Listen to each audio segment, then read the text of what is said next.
대학 전공기론 경력변화 전문가 신현종입니다. 지난 4월에 글로컬 30개 대학을 선택해서 집중적으로 육성을 하겠다. 비수도권 대학에서 여러 경쟁력 있는 대학을 좀 뽑아가지고 지자체와 함께 이 대학을 집중적으로 키우고 나머지 좀 실력이 없는 대학, 학생들이 선호하지 않는 대학은 지원하지 않아서 자연스럽게 뭐 폐교라던가 아니면은 좀 규모를 줄이거나 통폐합을 유도하겠다 이런 내용의 기사가 나왔고 계획안이 발표가 됐습니다. 비수도권 대학들은 사실 이것 때문에 난리죠. 정부에서 주는 지원금과 입학금에 대한 수입이 없으면요 사실 대학 운영이 거의 불가능한 학교들이 상당히 많거든요. 거기에다가 좀 학령 인구가 감소를 하면서 신입생 자체가 줄어들었어요. 여러분들 생각에는 신입생 뭐 조금 줄어들면 어느 정도 손해야라고 생각하겠지만 대학 입장에서는요 몇백 명이 안 들어오잖아요. 그러면 몇십억의 수입 손실이 납니다. 자, 그렇기 때문에 당연히 학생 수가 줄어드는 게 대학의 경쟁력 약화로 이어질 수밖에 없는 거죠. 그래서 조금만 관심 갖고 검색을 해보시면은요 현재 어떻게 상황이 진행되고 있는지 잘 나와 있습니다. 그래서 KDI 경제정보센터의 글로컬 대학 30 추진 방안 저기를 읽어보면은요 상당히 많은 내용들이 다 나와 있거든요. 그래서 제가 한번 저도 다운로드 받아가지고요 교육부에서 발표한 추진 방안을 좀 봤어요. 근데 이게 34장인가 그러거든요 여러분들. 그래서 이거 다 못 보죠. 그래서 제가 짧게 정리를 해드릴게요. 일단 우선 세 가지만 딱 보시면 돼요. 지역대학의 혁신을 촉진하고 지역균형 발전을 도모한다. 지역사회 연계와 교육과정을 운영해서 지역의 인재를 양성한다. 해외 대학과의 교류를 활성화하여 글로벌 인재를 양성한다. 자, 이 부분이 사실은 다 나와 있어요. 일단 지원금의 절반을요 지자체에 줘서 지자체와 대학이 함께 그 예산을 생각해서 지역 발전을 위해서 대학이 함께 쓰는 방향으로 움직인다는 겁니다. 그런데 이게 좀 우리가 생각을 해봐야 되는 게 각각의 지역에 활성화되어 있는 산업이 전부 다르거든요. 근데 요즘 4차 산업혁명이라든가 첨단 미래 산업이 들어온다 이러고 있는데 미래 산업의 일자리 창출 능력이 그렇게 크진 않거든요. 그럼 전통적인 제조업이라든가 아니면은 뭐 농업이라든가 새로운 혁신이 필요한 곳들의 인력이 필요한 건데 대부분 글로 가고 싶어 하지 않는 게 문제죠. 지금 대한민국 인구의 절반이 수도권에 있고요. 웬만한 인프라가 다 서울에 있습니다. 이게 잘못 운영이 되면은요 지방에서 산업을 촉진하기 위해서 인재를 길렀는데 다시 다 서울로 가버리는 문제가 발생할 수도 있습니다. 그래서 대학만 바꾸는 게 아니고요 지자체와 대학과 기업과 그 안에서 정주하고 살 수 있으면서 사람들이 모여가지고 서울 수도권에 못지않은 커뮤니티를 형성할 수 있게끔 만들어주는 시스템적으로 보완이 필요하거든요. 근데 이 부분까지 다 생각을 하는지 저는 솔직히 잘 모르겠어요. 그냥 대학만 돈 주고 변화한다? 아, 이거는 제가 기대하기는 어렵다라고 얘기를 드릴게요. 그리고 지역사회와 연계한 교육과정인데 비수도권 사립대를 생각해 보신 분들은 아마 아실 거예요. 대부분의 전공이요 취업에 필요한 서비스업이라던가 우리 사회에서 급여가 많지는 않은데 반드시 사람이 해야 되는 뭐 복지 서비스라던가 이런 부분들이 있거든요. 취업은 잘 되는데 급여 조건이나 처우가 사실 요즘 MZ 세대들한테 그렇게 인기가 없는 자 이런 쪽의 전공들이 상당히 많아요. 왜? 취업이 잘 되니까 해당 전공들이 많이 개설은 되어 있는데 여기에서 유지 취업률이라던가 학생들이 선호하는 쪽은 또 아닐 수도 있거든요. 자, 이런 부분이 현재 대학들이 4년제 종합대학이라고 하기에는 그냥 취업이 잘 되거나 학생들이 선호하는 전공만 편제되어 있는 경우도 상당히 많은데 이미 꽤 많이 변했는데 여기에서 지역과 연계한 교육과정을 운영한다? 아, 여기에서 저는요 이게 그냥 단순하게 말은 좋은데 잘 될지는 모르겠어요. 자, 그리고 해외 대학과의 교류 활성화, 이거 해외 대학과의 교류가 활성화가 아니고요 해외에 있는 유학생을 적극적으로 유치하는 대학 이렇게 저는 좀 읽었거든요. 그래서 글로벌 인재를 양성한다. 나중에 외국인 유학생이 한국에 들어와서 졸업을 하고 취업을 해서 한국에서 일정 부분 취업을 해서 벌이가 되면은 여기서 영주권을 취득하거나 취업비자로서 오랫동안 거주할 수 있게 해주는 목적이 저는 깔려 있다라고 봐요. 근데 이 방향은요 반대하시는 분들도 많은데 저는 필요하다고 보거든요. 제가 대학 현장에서 대학원생들 중에서 외국인 유학생들이 상당히 많거든요. 외국인 유학생은 전문대학원이나 특수대학원에 못 들어가요. 일반 대학원에 와 있는 경우도 있는데 한국에서 취업을 해서 일을 하고 싶은데 학부에서 나온 거 가지고 취업이 좀 어려워서 일자리를 찾다가 비자가 만료되기 전에 일단은 대학원을 들어와서 체류를 연장한 상태다라고 하는 학생들을 저는 상당히 많이 만났거든요. 자, 그래서 이런 부분들을 보면은요 아마 좀 개선이 있지 않을까 저는 이렇게 생각이 듭니다. 그리고 저도 대학에서 강의를 하면서 좀 어느 정도 제 생계를 유지하는 사람이기 때문에 그 중에서도 취업 지원 쪽에 저는 상당히 관심 있게 보려고 사실 이 자료를 봤거든요. 근데 취업 지원 같은 경우도요, 30개 대학으로 딱 몰아지면은요, 제가 강의를 가거나 출강을 할 수 있는 대학 수가 상당히 줄어든다는 얘기예요. 왜냐면 신입생을 받는데 보통은 대학의 입학금 수입이 가장 중요하기 때문에 뭐 취업이라던가 다른 학생들의 복지 사업에 쓸 여력이 거의 없어지는 거라고 보시면 되거든요. 이 30개 대학 안에 못 드는 학교들 같은 경우는요, 신입생을 모집하는데 학교의 교비를 많이 쓸 가능성이 있어요. 그러면 입학할 때는 뭔가 상당히 괜찮을 것 같은데 입학을 하고 나서 졸업을 할 때까지 학교 안에서 교과 활동, 비교과 활동을 하는데 뭔가 내가 학교에서 지원을 받거나 버프발이 오는 거를 전혀 느끼지 못하고 졸업해버릴 수도 있습니다. 자, 이런 문제들이 여기에 지금 사실은 보이지 않는 함정이라고 생각하시면 되겠고요. 그리고 이 대학들은요, 9월 말까지 10개 대학을 우선적으로 선정한다고 하더라고요. 자, 그러면 지금 아마 대학들 이거 페이퍼 작업하려고 아마 날릴 거예요. 그 대학에서 가장 똑똑한 사람들 TF 만들어가지고 아마 저거 계획서 엄청나게 쓰고 있을 거거든요. 근데 계획은 정말 뻔드르하게 만들 수 있어요, 사실은. 근데 그 계획을 실제로 실천하고 수행할 수 있는 대학의 역량이 되느냐? 아, 그건 다음 문제입니다. 아마 일단 선정되는 데가 목표인 거지, 선정된 다음에 해결해보자라고 지금 생각하는 곳들이 상당히 많을 거예요. 자, 근데 실질적으로 아마 이 방송을 보시는 분들 중에 입시를 생각 안 할 수가 없는 거죠. 자, 입시를 생각을 해봤을 때 저 30개 안에 선택되지 못한 대학을 내가 들어가야 된다? 자, 아마 내신 성적이나 정시 준비가 잘 되어 있는 학생들은 뭐 사실 대부분 수도권으로 가기 때문에 크게 생각을 안 할 텐데 비수도권의 대학을 가야 될 수밖에 없는 학생들이 있어요. 자, 제가 지방대에서 교수를 했잖아요. 자, 지방대 학생들 만나보면 뭔가 되게 패자일 것 같고 막 되게 우울할 것 같고 이렇게 되게 착각하고 되게 선입견 갖고 있는 분들 많은데 절대 그렇지 않습니다. 자기가 대학 공부를 통해서 조금 더 좋은 경력을 가질 수 있게 입학을 해서 너무 좋다라고 기회라고 생각하는 학생들도 생각보다 많아요. 자, 그렇기 때문에 이 부분을 그냥 단순하게 숫자나 공부 못하니까 지방대 가서 그냥 있어 이렇게 보시면 안 되는 거예요. 이거 정말 다르게 생각해야 되는 부분입니다. 근데 이게 문제가 뭐냐면요, 군대를 다녀오니 학교가 없어졌다거나 아니면 휴학을 하고 났더니 과가 없어지거나 이런 경우를 당할 수가 있는 거거든요.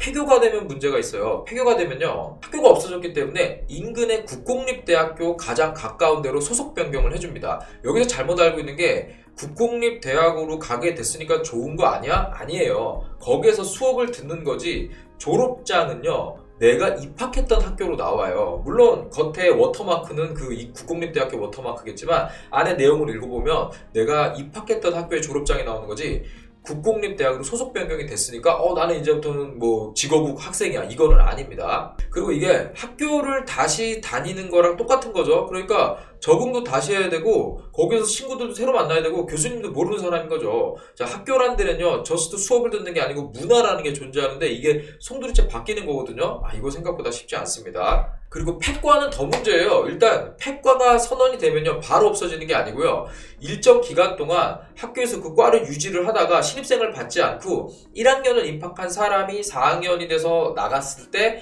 그때 과가 완전히 없어지는 거거든요. 근데 저도 교수를 할 때 이런 경우가 있었어요. 학생이 군대를 갔다 왔는데 휴학을 좀 오래 하고 돌아오니까 과가 없어진 거예요. 그래가지고 본인의 전공이 학교에 없는 거죠. 이러한 경우는요, 수업을 일단은 들으면서 학점을 따고 본인이 졸업을 하는데 교수님도 없고 친구들도 없는 거죠. 자, 그리고 여기에서 테니어를 받은 부교수나 교수 또는 8년 계약직으로 조교수로 들어온 분들 같은 경우는요, 일단 폐과가 결정되면 본인 한 3, 4년 안에 일단 다른 데로 가야 되거든요. 학교 내에 다른 전공으로 가든가 아니면 아예 학교를 옮겨야 되거든요. 자, 그럼 본인도 구직 활동하느라 바빠요. 당연히 뭐 연구고 나발이고 그런 거 없는 거죠. 그냥 본인 앞가림 해야 되기 때문에 학생이 뭐 눈에 들어오겠습니까? 자, 그러면은 당연히 학생들 인원이 적어지고 교수님들은 다른 거 자기 앞길 지금 찾느라 바쁘죠. 그러면 당연히 수업이요, 전공에서 반드시 개설돼야 되는 수업들이 적어져요. 그리고 뭔가 개설하려면 학생이 없기 때문에 아주 소극적으로 변하는 거죠. 자, 그러면 뭐 시간 강사 교수라던가 다른 사람들한테 넘겨놓게 되는 거죠. 그래서 교직원이 딴 데로 가고 내가 원래 알고 있던 친구들이 편입학으로 막 이탈자들이 증가하는 거죠. 자, 그리고 졸업하고 나서 소속이 없어지는 것 때문에 폐과가 사실 더 문제예요. 자, 그래서 아마 30개 대학이 선정이 발표가 된 이후에는요, 아마 비수도권 대학에서 아마 큰 변화가 있을 거다, 저는 이렇게 예상이 되고요. 이 내용의 이 보고서 내용을 좀 읽어보면은요, 역시 여기도요, 입학 자원이 줄어드는 문제를 이야기를 하고 있어요. 지금 2021년에 48만 명이 들어오는데 2040년에 26만 명으로 뚝 떨어진다는 얘기거든요. 보면은요 20만 명이 증발해 버리는 거예요. 여러분들 태백이라고 있죠, 탄광지역. 거기 인구가 3만 정도 되거든요. 그러면은 태백만한 도시가 한 6개가 20년 안에 사라지는 겁니다. 상당히 충격적인 인구 소멸인데, 인구이 소멸되는 만큼 대학의 수를 줄이고 질을 올리겠다? 일단은 이 부분에 대해서는 많은 사람들이 동의를 할 거예요. 그런데 이게 방법적인 부분에서는요, 한번 좀 더 이게 잘 될까는 글쎄요. 저는 이게 그냥 학교랑 돈으로서 되진 않을 거라고 좀 이야기를 드리고 싶거든요. 일단 여기 학교에서 30개 대학을 육성을 하는데, 강조되는 게 국내외, 지역 간, 요런 장벽 허물기 이런 얘기가 나오거든요. 그러니까 학교끼리 통폐합하고 외국 학생들 많이 데리고 오고 지역에서 잘하는 산업 쪽에만 어느 정도 집중해갖고 지원해주고 나머지 필요 없는 것들은 버려라. 이런 쪽으로 아마 단순하게 우리가 한번 해석해 볼 수도 있는 부분들이거든요. 그리고 등록금 위주로 되어 있는 재정 수입을 다변화하는 쪽에 아마 꽤 많은 이 선정 포인트가 있는 것으로 보여요. 그래서 지역에서 핵심 분야의 인재 양성을 하는 쪽을 이 보고서 안에 잘 담는 학교를 선정해 주겠다는 얘기인데, 이게 나중에 결론적으로는요, 이 대학에서 졸업한 학생들이요, 그 지역 산업사회와 연결이 돼서 졸업을 하면서 그 지역에서 정주를 하고 살게 되면서 지방의 인구도 유지가 되고 산업도 유지가 되면서 발전하는 구조를 아마 머릿속에 그린 것 같아요. 그런데 이거를 수행하는 대학들이 일단 사업에 선정되고 살고 보자부터 생각을 해서 먹고 사는 걱정만 딱 하고 있다? 이러면 이런 대학들 선정되면 안 되는데, 물론 저도 대학에서 특강을 하고 강의를 해서 돈을 받지만 저는 일자리가 지금 줄어드는 위기 때문에 이걸 보는 거거든요. 그렇지만 대학을 가려는 분들도 이걸 생각을 안 할 수는 없기 때문에 한번 유심히 봐주셨으면 좋겠어요.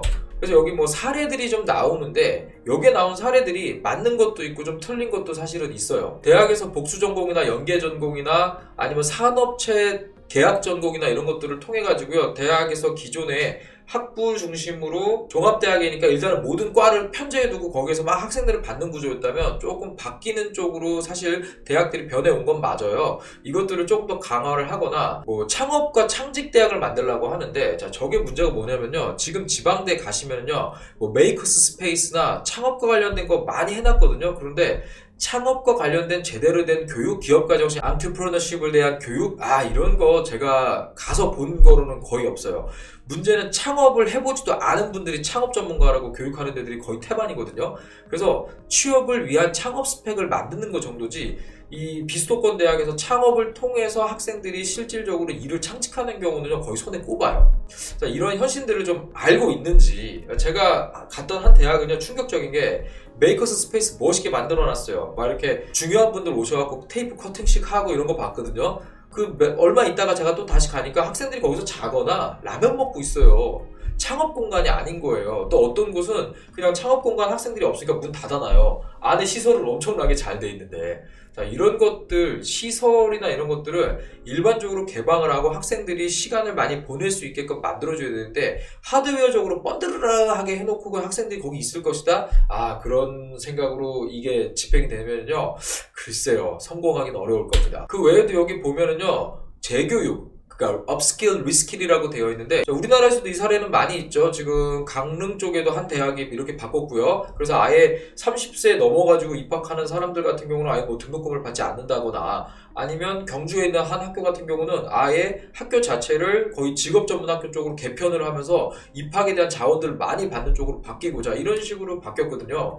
이런 부분은 사실 좀 괜찮은 것 같아요. 대학의 유휴 시설이나 자원, 우리가 보통 인생에서 가장 공부하기 좋으면서 그래도 시설들도 좋고 공간에서 내가 생각하고 자라나고 했던 곳이 사실 대학이잖아요. 자, 이러한 대학을 이용해서 다른 창업이라든가 재교육을 한다? 이거는 저는 상당히 좋은 아이디어다, 이렇게 생각이 듭니다. 그래서 평가를 좀 보면은요, 대학의 여러 계획의 적절성이라든가 성과 관리의 적절성, 지자체 투자 지원 계획, 그러니까 지자체를 끼고 대학이 신청서를 작성을 하는 부분인데, 저는 이거 글은 엄청 잘 쓸 거예요. 이거 대학에 똑똑한 분들이 엄청 잘 쓰실 거거든요. 이렇게 두껍게 써서 평가를 받을 텐데, 결국에는 이렇게 30위권 안에 대학에 드는 게 목표인 건지, 진짜 교육적인 목적을 위해서 우리 대학이 지역사회의 발전을 위해서 미래를 좀 더 키워주기 위해서 존재하는 기관인지, 이런 생각이 있을까, 좀 있었으면 좋겠습니다. 자, 글로컬 30개 대학에 대한 거 좀 제가 정리를 해드렸거든요. 아마 좀 궁금하셨던 분들 잘 보셨을 겁니다.